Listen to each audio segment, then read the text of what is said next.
Guys, welcome back to another video. Jever Game and Jaws here. It's been quite a while since I've come and made a video, but lately things have been going so insane in the video game collecting sphere, and it's just been kind of going through my mind. And of course, when that happens, I generally have to make a video about it. So I have honestly been blown away by the things and the trends that I've been seeing in the game collecting scene lately. Now, there's a whole lot of things going on.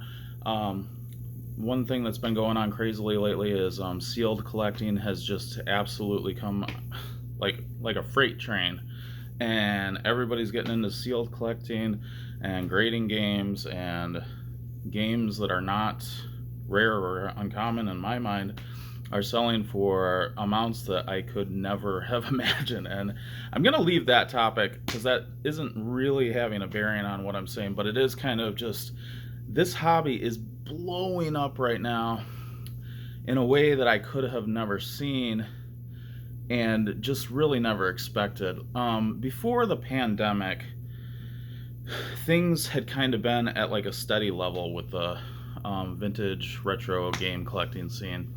Since maybe 2015 to 2019, there were some variations, but nothing crazy. It was kind of like a lot of prices were holding pretty similar. You'd have slight fluctuations, but what we've seen in the last year, I would say, games for different systems, like the ones I've been looking at particularly lately have been the PS1 and the Dreamcast and the Wii U, and I have been blown away to see a bunch of those games not sealed or anything like that, just regular, like complete in box, good condition.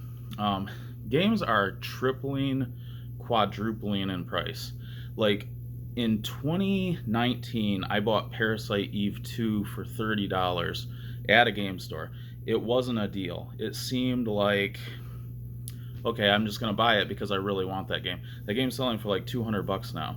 Suikoden 2, which has always been a somewhat expensive game, I remember around 2019, I think it was creeping up around to like $200. And I remember thinking, ooh, that's getting a bit high. I should probably buy that because that is a game that I really want to have. I should have, because the game has gone up now and is selling on eBay between $400 to $500. I'm looking at these prices, and it's just so many other games. Silent Hill, so many RPGs on the PS1 have gone up. A game that I have always wanted to rebuy for the Dreamcast, Power Stone 2, I had to bite the bullet and buy it for $200.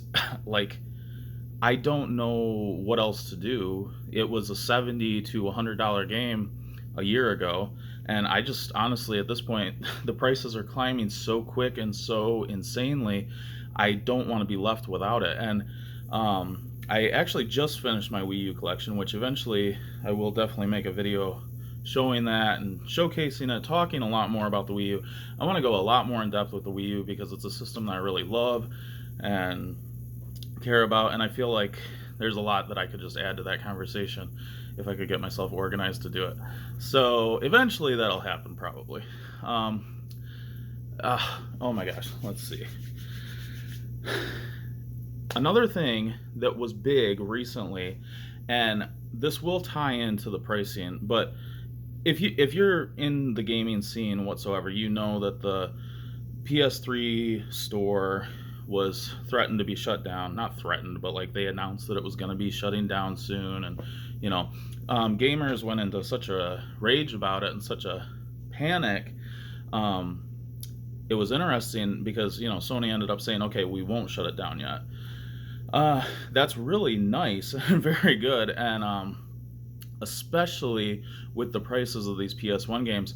But then I got thinking about it even more, and I thought, oh my gosh, like PS1 games are this expensive right now, and you can still get on the PS3 store and buy a digital copy and still play the game. When that option is eventually gone away with, these physical games are gonna be like, I'm shuddering to consider it, because I'm like, for years and years, anytime that I would watch a review of a PS1 game that was expensive on YouTube or whatever, like so much of the time the person would say, I'm buying this on the PS3 store because it's so expensive. I don't want to buy it, physical copy. Or they would recommend, if you don't already have a physical copy of it, make sure that you can just get it on the PS3 store because it's like really cheap. If that option goes away, the only way to play these games, if you don't already own it on the PS3 store, will then be physical copies. And I shudder to think what in the world the prices could go up to. It must just be, I mean, the pandemic had people home, had people, having time on their hands and being bored, and people were getting back into gaming a lot, apparently, because things have been sold out.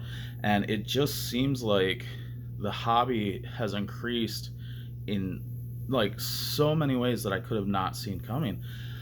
And yeah, I'm just a little bit baffled, to be honest. I'm so yeah, I saw these prices when I started actually paying closer attention was just like maybe a week or so ago. I mean, I knew they were going up high, but I just when you get on eBay and you just start searching game after game after game and being like, what? This is 4 times the price. Like, it got me to the point where I was like, yeah, I need to finish my Wii U set. So I did that. I hopped on, and sadly, a lot of those games were way more expensive than they had been, you know, a year ago, 6 months ago, even.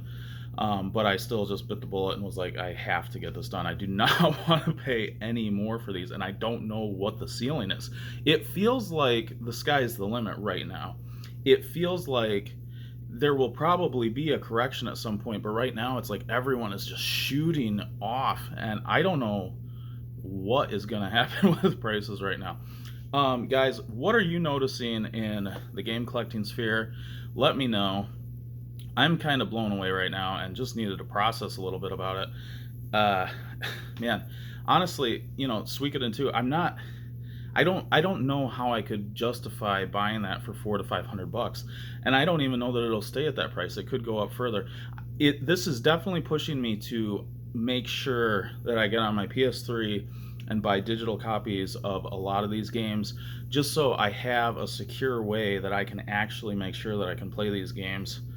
Because, man, getting physical copies is becoming something that's going to be out of reach for people without a whole lot of money. All right, guys, hope you're doing well. My collection is still not with me. It's in boxes, and I really am looking forward to being able to set up a game room eventually and hopefully become a little bit more regular on YouTube. But I did want to just come by and say hey and let you guys know that I'm not dead and I'm not done, and I'm not planning to be done with YouTube or making videos. I really do enjoy it whenever I get to it. So hope you all are doing well. Jebber Game and Jaws out. Talk to you later.